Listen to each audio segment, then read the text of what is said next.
Hello students, मैं महेंद्र कुमार स्वागत करता हूं आपकी यूट्यूब चैनल एक्वा क्लासेस पर। देखिए, जो चैप्टर सॉल्यूशन की बात हम कर रहे थे, सॉल्यूशन में हमने पढ़ा था पिछली क्लास में विलेयता के बारे में।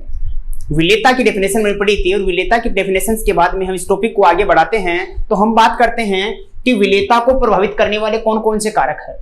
क्योंकि विलेयता में दो चीजें देखी जाती है, एक तो किसी लिक्विड के अंदर किसी सॉलिड को घोला जाता है, बोले तो वाटर जो होता है उसमें किसी सॉलिड को घोला जाता है या फिर किसी गैस को घोला जाता है।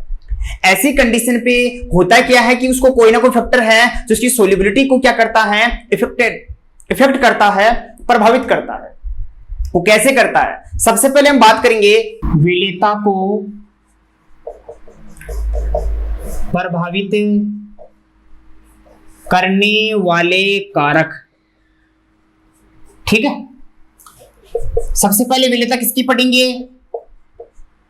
ठोस की दरों में विलेयता। सबसे पहले किसकी विलेयता की बात कर रहा हूं मैं? किसी सॉलिड को लिक्विड में घोलेंगे। लिक्विड का मतलब हमने जैसे जल ले लिया, सॉलिड लेना चाहो तो आप चीनी ले लो या क्या ले लो, नमक ले लो, उसमें घोला और एक विलेन बनेगा। अब यहां इस चीनी को जल में घोलने के लिए कौन कौन से कारक प्रभावित करते हैं ये हम पढ़ते हैं। पहला तो कारक है जो द्रव है, वो तो अपने आप में विलायक है और चीनी यहां पर बेटा विलेय है, तो इनकी प्रकृति सबसे पहला फैक्टर है। बोले तो पहला प्रभाव कौन सा हो गया? विलायक व विलेय की प्रकृति। विलायक व विलेय की प्रकृति बेटा, तो इनकी प्रकृति प्रभावित करती है। कैसे? प्रकृति का क्या प्रभाव पड़ता है? तो देखिए, विलेयता के लिए एक सेंटेंस दिया जाता है कि लाइक डिजोल्व टू लाइक, मतलब समान समान को घोलता है। समान समान को घोलता है, मतलब इसका यह भी है कि अगर कोई विलायक ध्रुवीय है, अगर कोई विलायक ध्रुवीय है तो यहां पर विलेय भी कैसा होना चाहिए? ध्रुवीय होना चाहिए। अगर ध्रुवीय नहीं हुआ विलेय, तो विलायक उसे नहीं एक्सेप्ट करेगा, बोले तो नहीं घोलेगा। मतलब ध्रुवीय में घुलेगा और अध्रुवीय में घुलेगा। यही है समान समान को घोलता है। अध्रुवीय को घोलेगा और ध्रुवीय को घोलेगा, इसे कहते हैं समान समान को घोलेगा। प्रकृति सेम होनी चाहिए। जैसे कि हम ध्रुवीय का उदाहरण ले लेता हूं बेटा कि जल में आप NaCl घोल दो, ध्रुवीय है। NH4Cl घोल दो, ध्रुवीय है। ये ध्रुवीय प्रकृति हो गई, आपस में घुलेंगे। अध्रुवीय की बात करें तो विलायक में तो आता है बेटा कार्बन टेट्राक्लोराइड। ऐसा विलायक जो अध्रुवीय प्रकृति का होता है वो होता है कार्बन टेट्राक्लोराइड। और दूसरा बात करें विलेय की, तो विलेय जैसे आयोडीन घोल रहे हो आप, जैसे आप सल्फर घोल रहे हो आप, तो ये दोनों ही कैसी प्रकृति के हो गए? ये भी अध्रुवीय, ये भी अध्रुवीय। बोले तो विलायक और विलेय समान प्रकृति के होंगे तो घुलेगा। अगर आपने अलग अलग प्रकृति ले ली दोनों की, विलेय और विलायक की, तो फिर नहीं घुलेगा। यही है समान समान को घोलता है। तो पहला कारक हो गया विलेयता पहला कारक हो गया विलेयता पर विलायक व विलेय की प्रकृति। ठीक है, तो देखिए दूसरा कारक हमारे पास है ताप का प्रभाव। किसका प्रभाव है? ताप का। देखिए, जब विलायक और विलेय मिलता है ना, तब क्रिया तो होती है। अब क्रिया के दौरान दो चीजें देखने को मिलती है, या तो वहां से ऊष्मा निकलती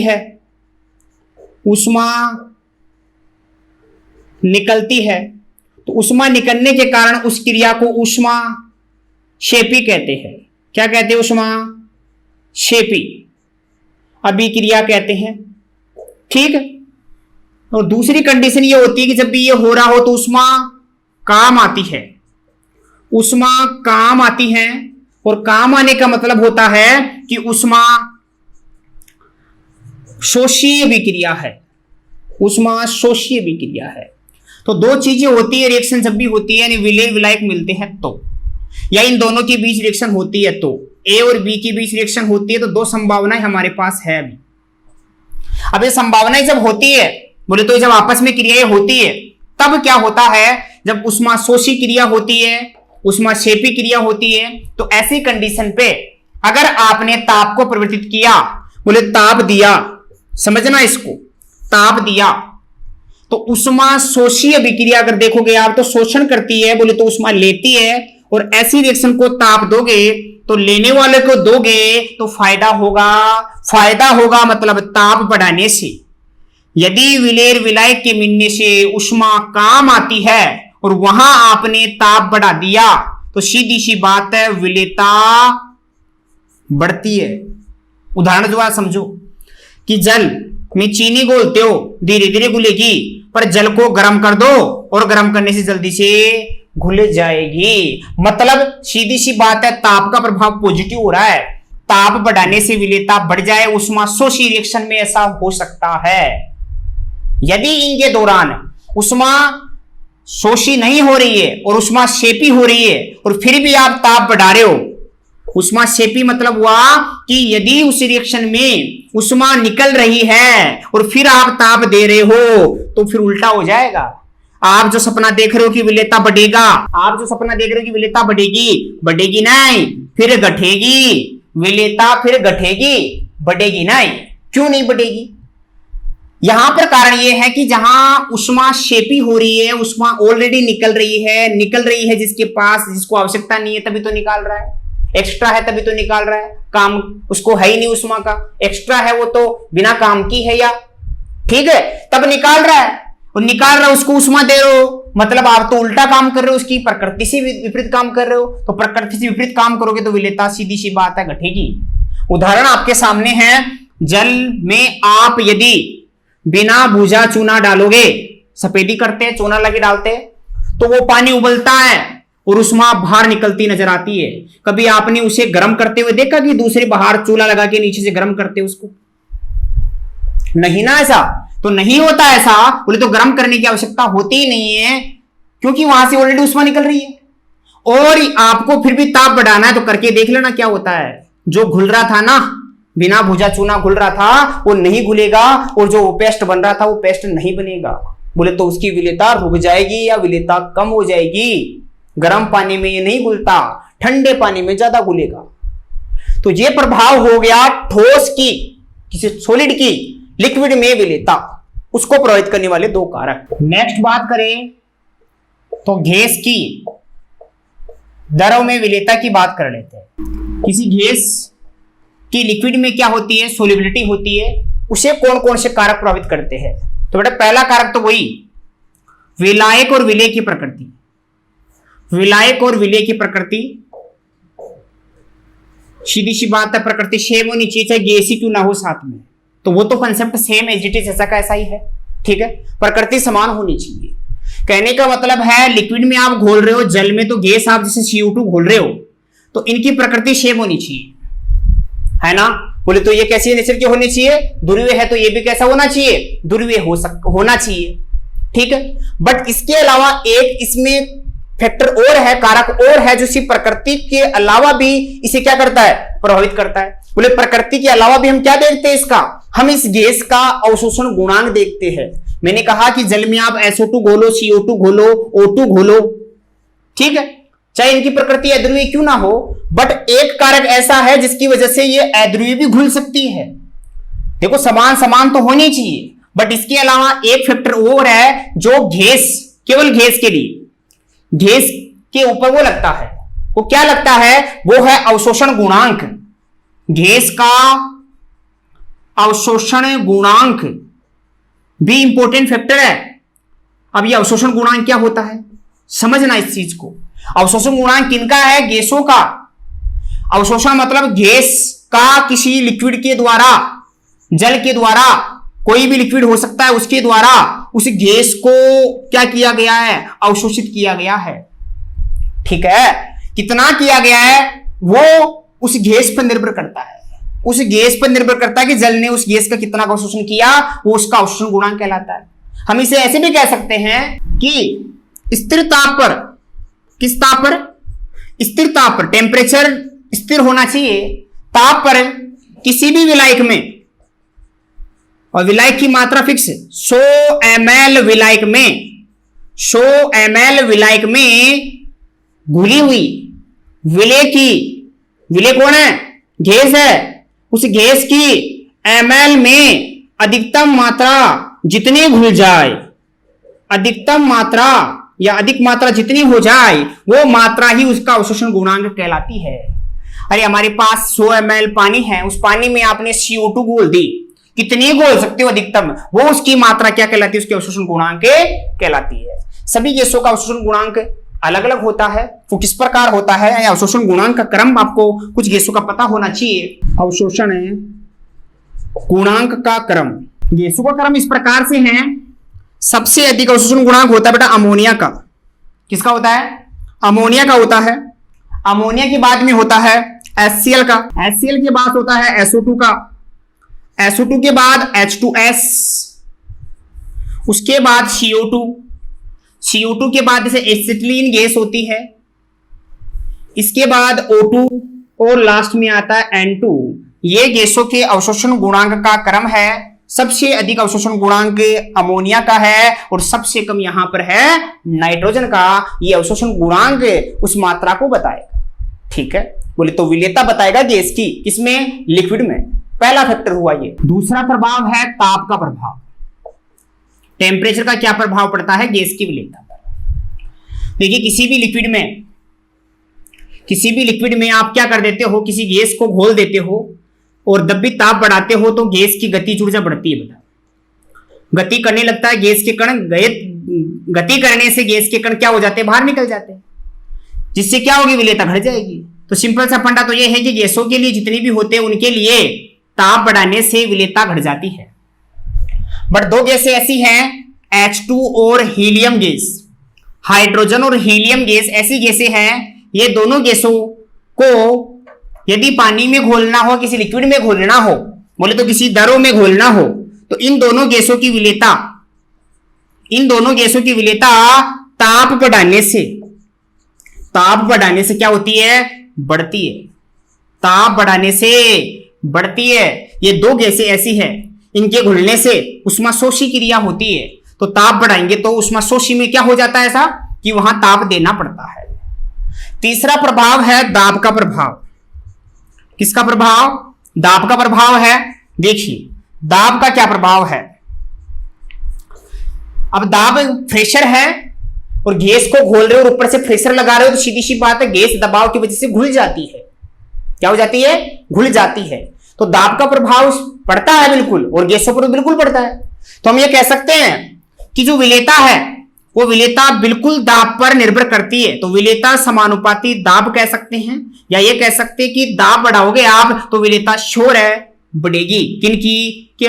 केवल गैस होनी चाहिए, उसी की विलेयता बढ़ेगी। ये विलेयता पर दाब का प्रभाव हुआ। इस दाब के प्रभाव को समझने के लिए वैज्ञानिक हेनरी ने एक नियम दिया। हेनरी का नियम आगे हम पढ़ेंगे, वो दाब को ही समझाता है। आगे है हेनरी का नियम। हेनरी क्या कहता है? हेनरी कहता है कि चलो ठीक है, दाब का प्रभाव होता है विलेयता पर, ठीक है, और दाब का प्रभाव कितना होता है ये बताता है।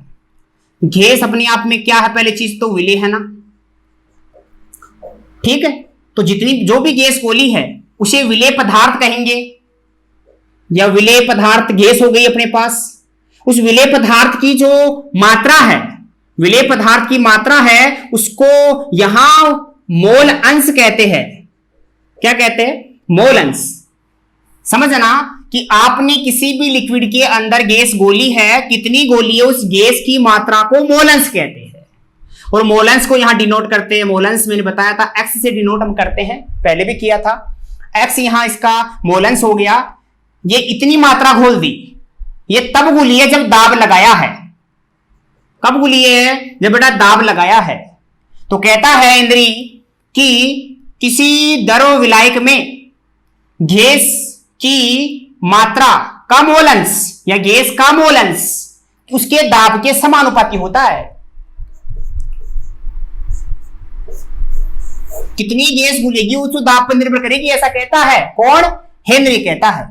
तो ये समीकरण दी, और इसके अगर समानुपाती चिन्ह को हटाते हैं तो स्थिरांक आता है जिसको हेनरी स्थिरांक कहते हैं। KH स्थिरांक आया जिसको हेनरी स्थिरांक कहा। क्या कहा? हेनरी का स्थिरांक, हेनरी स्थिरांक बोलते इसे, हेनरी स्थिरांक। हेनरी स्थिरांक को अगर गणितीय समीकरण में लिखना चाहे बेटा, तो आपने फिजिक्स में पढ़ा होगा y बराबर mx, y बराबर mx। ये तब लिखा जाता है जब आपको इसका ग्राफ खींचना हो। तो हम भी कुछ ऐसा ही करने वाले हैं। y एक्स एक्स पर तो ये लिखा जाएगा, x एक्स पर ये x लिखा जाएगा, और m क्या होता है पता है? m होता है ढाल। तो इस प्रकार इसका वक्र खींचे।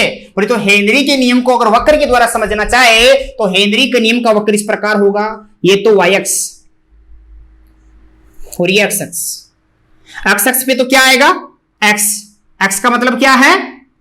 x का मतलब है मोल भिन्न या मोल अंश, ठीक है ना? ये तो ये है। दूसरा इधर क्या है? दाब, आंशिक दाब, आंशिक दाब बोले तो P है ये, ठीक है। दोनों के बीच समानुपाती संबंध है, तो सीधी सी बात है, अगर दाब बढ़ेगा तो गैस की मात्रा, घुली हुई गैस की मात्रा इतनी हो जाएगी, दाब बढ़ेगा तो और हो जाएगी, और दाब बढ़ाओगे, जैसे कि इधर पाठ्यांक है 0 से 1 2 3 4 5 6 ऐसे, इधर भी पाठ्यांक ऐसे, तो ये बढ़ेगा तो सीधी सी बात है ये भी बढ़ेगा। आप दाब और बढ़ा दे तो गैस की मात्रा और बढ़ जाएगी, दाब बढ़ाओगे और बढ़ जाएगी, ठीक है।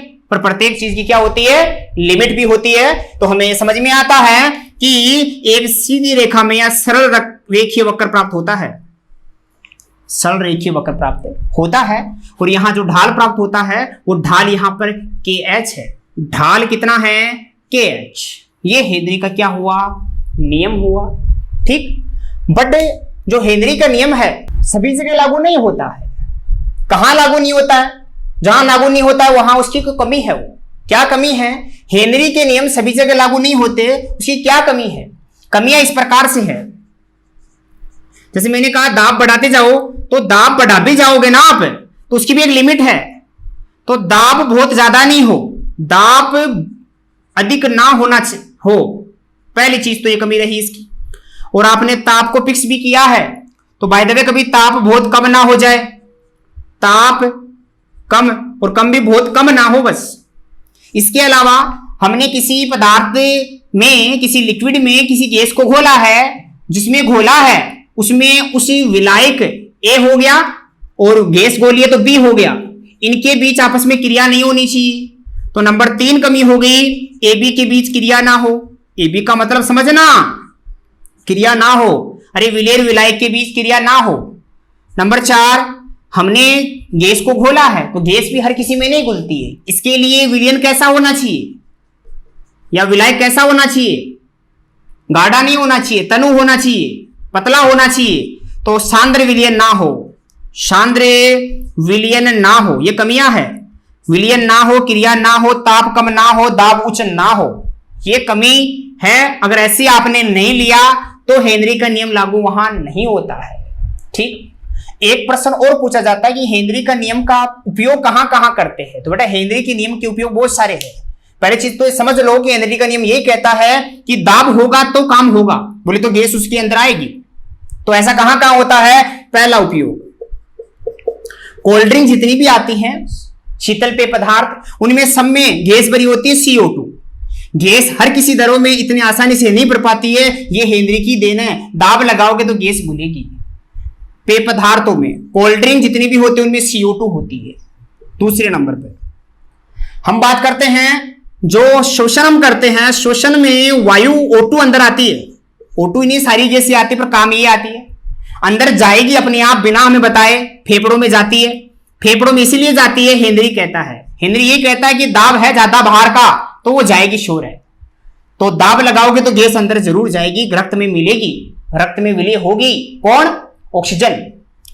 नंबर 3 हम बात करें जो गोताखोरी है। गोताखोरी जानते हो, समुद्र में सिलेंडर लगा के क्या ढूंढने जाते हैं? मोती ढूंढने जाते हैं। तो वो भी क्या करते हैं? गोताखोरी भी सिलेंडर में जो गैस होती है उसमें क्या होती है? ऑक्सीजन और N2 गैस होती थी पहले, अब हीलियम गैस बनने लग गए। ये नुकसानदायक है। नुकसानदायक कैसे है कि जैसे ही वो गोताखोरी अंदर गहराई में जाता है ना, तो ये दोनों गैसें रक्त में जाती हैं। ये गैस रक्त में क्या हो जाती है? विलय हो जाती है। विलय होकर जब जॉइंट, जहां जहां हड्डियों की जॉइंट है वहां वहां पर क्या होता है, जॉइंटों में ये नाइट्रोजन फंस जाती है, रुक जाती है और वहां पर दर्द उत्पन्न करती है, जिसको क्या कहते हैं, बेंड्स कहते हैं। इसकी वजह से नाइट्रोजन का उपयोग बंद हो गया है, हीलियम का उपयोग ऑक्सीजन सिलेंडर में करते हैं क्योंकि हीलियम रक्त में विलय नहीं होती है। बट ये गैसें जो जा रही है शोषण में काम आ रही है, ये हेनरी दाब का ही प्रभाव है, दाब की वजह से ही ऐसा हो पा रहा है। तो ये था आपका हेनरी नियम। ओके, नेक्स्ट टॉपिक है अपना वाष्प दाब। क्या है बेटा, वाष्प दाब है। वाष्प दाब नाम से पता चल रहा होगा, वैसे वाष्प के द्वारा लगने वाला दाब वाष्प दाब। और वाष्प दाब किसी द्रव की बनती है बेटा, कोई भी लिक्विड है, उस लिक्विड को यदि आप गर्म करोगे किसी पात्र में डाल के, तो वो सीधी सी बात है उसकी ऊपर वाली सतह के जितने भी कण है, वो ऊपर वाली सतह के कण ताप से मिलने वाली गतिज ऊर्जा से, ताप से मिलने वाली गतिज ऊर्जा से क्या होते हैं, एनर्जी लेकर इस गतिज ऊर्जा की वजह से वो गति करने लगते हैं और उड़कर वाष्प के रूप में बाहर जाते हैं। जाते कि नहीं जाते, जाते हैं।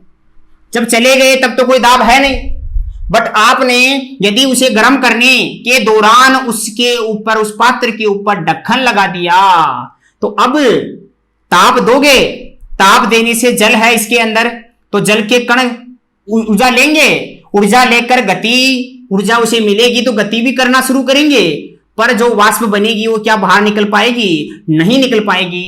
तो वो वाष्प ढक्कन के टकराएगी, जब ढक्कन ऊपर उठ नहीं सकता तो वो वापस लौट के आएगी और उसी द्रव की सतह पर, उसी द्रव की सतह पर आके दाब लगाएगी बेटा, तो इसे कहते हैं वाष्प दाब।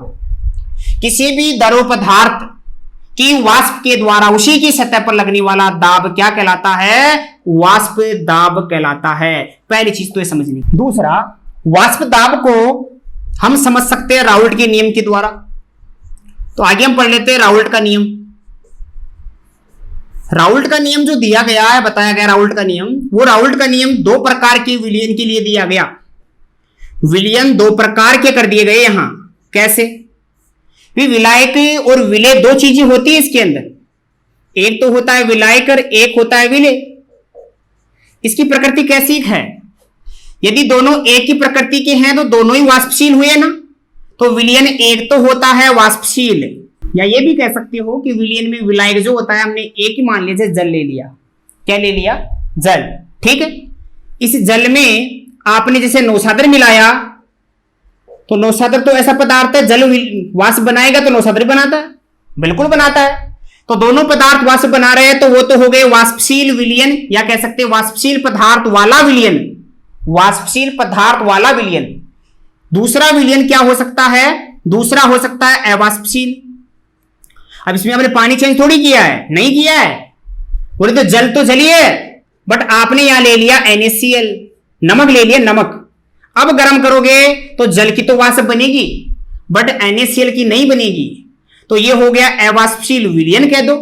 बट विलयन में विलायक तो बनाता है, तो हम क्या कह देंगे इसे, अवाष्पशील पदार्थ वाला विलयन, पदार्थ वाला विलयन। तो पदार्थ वाला विलयन एक तो वाष्पशील के लिए हुआ और एक अवाष्पशील के लिए हुआ। तो राउल्ट का नियम दोनों के लिए अलग अलग बताता है। यानी राउल्ट का नियम का सेंटेंस ये है, यानी राउल्ट क्या कहेगा इन दोनों के लिए, विलयन के लिए। राउल्ट विलयन के लिए कहता है कि विलयन में दो पदार्थ है, विलायक है और विलय है। विलायक है तो ये ए हो गया और विलय है तो ये हो गया बी हो गया, ठीक है। तो वो तो ये कहता है कि जो विलयन का कुल दाब है, क्योंकि आप उसे गर्म करोगे तो वाष्प बनकर वाष्प क्या करेगी, दाब लगाएगी। तो वहां दाब कौन कौन लगा रहा है इस विलयन में, बेटा पानी भी लगा रहा है तो नौसादर भी लगा रहा है, जल भी लगा रहा है तो NH4Cl भी लगा रहा है, दोनों दाब लगाएंगे। तो यहां पर हमें तो जो टोटल याद होगा दाब, वो कुल दाब, वो कुल दाब इन दोनों घटकों का दाब, विलायक का दाब तो प्रेशर ऑफ ए हो गया और विलय का दाब प्रेशर ऑफ बी हो गया, इन दोनों के योग के बराबर होता है, ऐसा राउल्ट कहता है। बेटा राउल्ट कहता है कि विलयन में आपको यदि कुल दाब निकालना है तो आप विलय का दाब निकाल लो, विलायक का दाब निकाल लो, विलायक और विलय के दाब को जोड़ दो, कुल दाब आ जाएगा। यदि वो वाष्पशील विलयन है तो, नहीं तो अवाष्पशील है तो अवाष्पशील में तो बेटा जल तो वाष्प लगाता है, दाब लगाता है, जबकि NaCl की वाष्प बनेगी नहीं तो दाब लगाएगा नहीं। तो दूसरी कंडीशन में वो कहता है कि P टोटल है ना, वो केवल विलायक पर निर्भर करता है। उस समय विलेय तो कितना है, विलेय तो है पर विलेय का दाब 0 है, विलेय का दाब 0 है। ऐसा कौन कहता है, राउल्ट कहता है। तो यहां राउल्ट का नियम दो चीजों के द्वारा समझेंगे, एक तो वाष्पशील पदार्थ वाले विलयन के लिए और एक समझेंगे अवाष्पशील विलय वाले। तो पहले पढ़ेंगे हम वाष्पशील विलय वाले विलयन के लिए राउल्ट का नियम। वाष्पशील विलय बोले तो यहां विलायक है वो भी अपनी वाष्प बनाता है, तो विलय भी अपनी वाष्प बनाता है। विलायक का जो प्रेशर होगा वो प्रेशर ऑफ ए होगा और विलय का प्रेशर होगा प्रेशर ऑफ बी होगा। तो ये कहता है राउल्ट, टोटल प्रेशर दोनों के दाब के योग के बराबर होता है। राउल्ट ये भी एक्सप्लेन करता है कि प्रत्येक का दाब कितना होता है। ये तो हेनरी ने बता दिया था। वैसे हेनरी ने कहा था कि जो दाब है ना उसी के मोल अंश पर निर्भर करता है, दाब मोल अंश पर निर्भर करता है, ऐसा कहा था उसने। अगर मोल अंश ए के है या दाब हम ए पे लगा रहे हैं तो मोल अंश भी ए के होंगे, ठीक है। इसी प्रकार यदि वो बी पदार्थ है, बी पदार्थ विलय है, तो उसका प्रेशर किसके, XB के समानुपाती। जब समानुपाती चिन्ह को हटाते हैं तो क्या आएगा, समानुपाती चिन्ह को हटाते हैं तो यहां मानक स्थिति माने तो ये मानक स्थिति पर प्रेशर आएगा विलय का XA। मानक स्थिति जानते हो, मानक का मतलब होता है स्टैंडर्ड टेम्परेचर प्रेशर। मानक ताप दाब 1 atm प्रेशर बेटा और 273 केल्विन टेम्परेचर होता है मानक। तो यहां पर ये दाब होगा और पीबी के समानुपात चिन्ह को हटाएंगे तो वही स्टैंडर्ड पर पीबी का प्रेशर XB पर निर्भर करता है। राउल्ट का नियम ये समीकरण देता है। इस समीकरण में वैल्यू रखते हैं तो पी टोटल कितना हो गया, पी टोटल हो गया P naught A XA plus P naught B XB। ये हुआ। एक चीज आपको मैंने पिछली क्लास में मोलेंस पढ़ाया था और मोलेंस में कहा था कि विलय के मोल अलग होते हैं और विलायक के मोल अलग होते हैं। बोले तो XA अलग होता है और XB अलग होता है। बट एक चीज मैं बता दूं, दोनों के मोलेंस का योग जो है ना वो 1 होता है। कितना होता है, 1। बराबर बराबर नहीं होता है, इक्वल इसमें बराबर होते हैं वैल्यूज, बट योग जब करेंगे ना मोलेंस का तब 1 आएगा। यहां मैं XB की वैल्यू निकाल लू ना तो क्या आएगी, XB की वैल्यू को अलग कर लेता हूं तो XB की वैल्यू को अलग करूंगा तो यहां पे इसको इधर ले जाऊंगा तो 1 माइनस XA आएगा कि नहीं आएगा, आएगा। XB की वैल्यू हो गई 1 माइनस XA, ठीक है। तो देखिए XB की वैल्यू यहां पे मैं रखता हूं तो क्या आएगा, P टोटल इक्वल आएगा P naught A XA plus P naught B 1 minus XA। इसको मल्टीप्लाई कर दो अंदर तो क्या हो जाएगा, देखिए ये हो जाएगा P total equal P naught A XA plus P naught B 1 से गुणा करोगे same as it is minus P naught B XA। ये आएगा, बोलो आएगा कि नहीं आएगा, आएगा। तो XA वाले समीकरण जो है ना, XA XA वालों को एक जगह कर लो, एक जगह करेंगे तो पास में आ जाएंगे। तो क्या आ जाएगा, P total equal P naught B plus ये वाला समीकरण P नोट A XA फिर ये minus P naught B XA। इसमें से XA हम क्या ले सकते हैं, कॉमन ले सकते हैं। तो क्या बचेगा, P total equal P naught B plus XA common ले लीजिए, P नोट A और P नोट B। ये जो समीकरण है ये उस विलयन का टोटल प्रेशर को बताती है, ठीक है। और टोटल प्रेशर में कुछ भी हो, विलय पदार्थ की मात्रा हमेशा ज्यादा होती है। विलय पदार्थ पानी है, उसकी मात्रा ज्यादा होती है तो उसका हमेशा प्रेशर ज्यादा ही आएगा। चाहे मानक स्थिति में चेक कर लेना आप, चाहे सामान्य स्थिति में चेक कर लेना, जो विलायक है उसका दाब विलेय के दाब से हमेशा अधिक ही आता है। ठीक है, ये हम ये कह सकते हैं कि ऐसा प्रदर्शित करने वाला विलयन अपने आप में एक आदर्श विलयन है, आदर्श विलयन कह सकते हैं। यहां राउल्ट का नियम दिया गया वाष्पशील विलेय वाले पदार्थ के लिए। अब इस समीकरण से हम इसे ग्राफ भी खींच सकते हैं। बोले तो इस वाष्पशील विलेय वाले पदार्थ के लिए ग्राफ भी खींचा जा सकता है जो राउल्ट के नियम को बताता है या आदर्श विलयन को बताता है। हमारे पास वाष्पशील विलेय के लिए 3 समीकरण आई। वाष्पशील विलेय जब रखा गया तो विलयन के लिए 3 समीकरण आई। इन समीकरणों से हम आलेख खींचेंगे तो देखिए आलेख किस प्रकार का आएगा। पहले चीज तो आलेख जो खींचा जाता है वो किस किस के बीच खींचा जाता है, दाब और मोलेंस के। तो देखिए ये तो लगा लेते दाब, ये मोलेंस है और ये दाब है। मैं एक एक के लिए खींचू सबसे पहले, तो हम सबसे पहले खींच लेते हैं इधर की तरफ विलायक के लिए। किसके लिए खींच लेते हैं सबसे पहले, विलायक के लिए। तो विलायक का दाब होगा Pa। तो यहां पर इसका अगर Pa का मोलेंस लिखना चाहूंगा तो XA होगा ना। अक्स इस समय कितना होगा 0, मोलेंस बढ़ता जाएगा बढ़ता जाएगा बढ़ता जाएगा, एक समय कितना हो जाएगा इसका मान, XA का मान 1 हो जाएगा। जाके कितना हो जाएगा 1, बढ़ेगा, अभी तो 0 था। ऐसी कंडीशन पे आप समीकरण पहले वाले देखो, समीकरण 1 में Pa इक्वल है बिल्कुल XA के, तो XA और Pa दोनों इक्वल बढ़ेंगे और इक्वल बढ़ के ग्राफ आएगा इस प्रकार से। बोलो आएगा कि नहीं आएगा, आएगा। तो ये आ गया किसका ग्राफ, समीकरण 1 के हिसाब से ग्राफ। दाब बढ़ेगा Pa तो ये आएगा मोलेंस।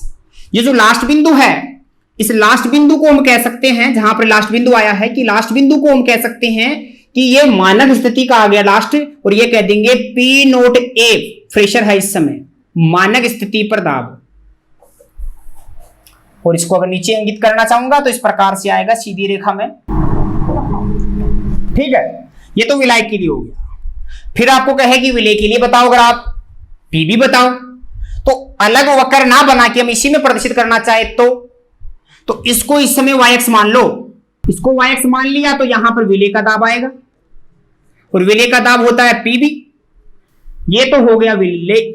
जब मोलेंस भी इसी के आएंगे, विलेय के मोलेंस होते हैं XB और XB इस समय आएगा 0, पर कुछ समय के बाद इस तरफ भी चले तो ये आ जाएगा XB, एक समय जाके 1 हो जाएगा।